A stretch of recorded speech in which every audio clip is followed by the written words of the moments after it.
Let's talk about wheel weights. I've already got 240 pounds of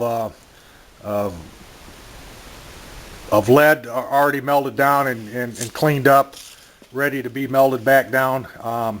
These are 10-inch. This is a 10-inch stainless steel cylinder.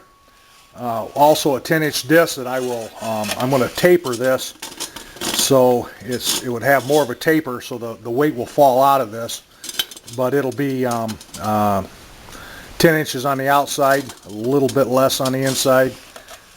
This disc will be TIG welded to the top here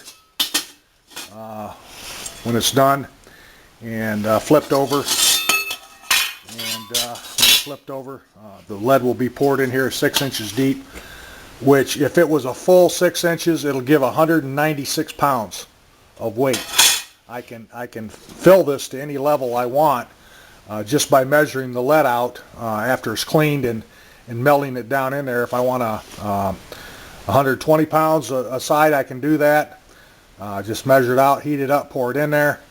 Through these will be 4 half-inch bolts coming through here, sticking through, and nutted on both sides. So once they're flipped over, it needs to be up on a structure to allow the bolts to sit down.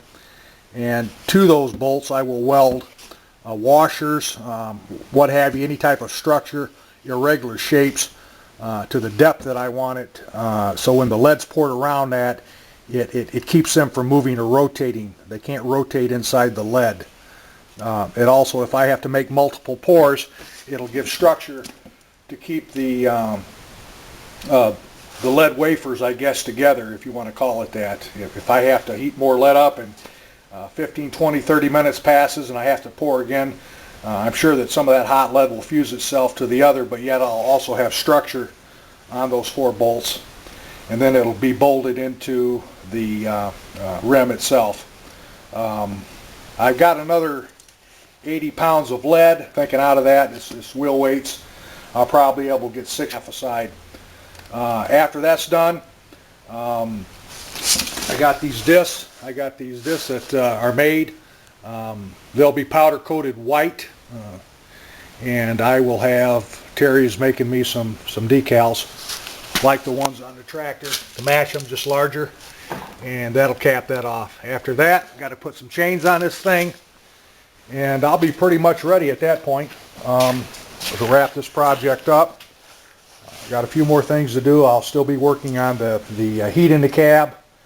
We'll go ahead and swing the blower over onto here. I also have a plug-in that I'm going to use so I can take it off of this chucker and or off this tractor, and I can have it here. I'll splice this and have a 4 Molex connector that'll go here, and if I want to swing it back and forth between the machines, I can. Still keeping the existing controls and everything. What I intend to do on this tractor, it'll become a snowplow tractor. And the same rocker switches that are used to turn the blower, which is basically the bottom set on this one, or on the other one, the bottom one here, that operates right and left, is also going to be hooked up. I plan to hook up solenoid valves off the hydraulics down to cylinders on the plow, and it'll operate the plow just like a regular plow truck, left and right, without having to get out and pull a pin. That's what my intentions are here. I probably won't get that going this year. I'll probably pick up the plow sometimes over the winter. I got a couple lines on them, and it'll probably be operational. Just swing it on here. But I won't be able to operate right and left till later, and pick up a couple hydraulic cylinders, like I say, and put electric operated solenoid valves, 12-volt solenoid valves, to operate the flow of the hydraulic fluid, and that'll make a nice option for this tractor. So that'll complete my snow plowing team, I guess. Having a good plow vehicle, or tractor, and a good having a snow chucker. That's my plans. Signing off.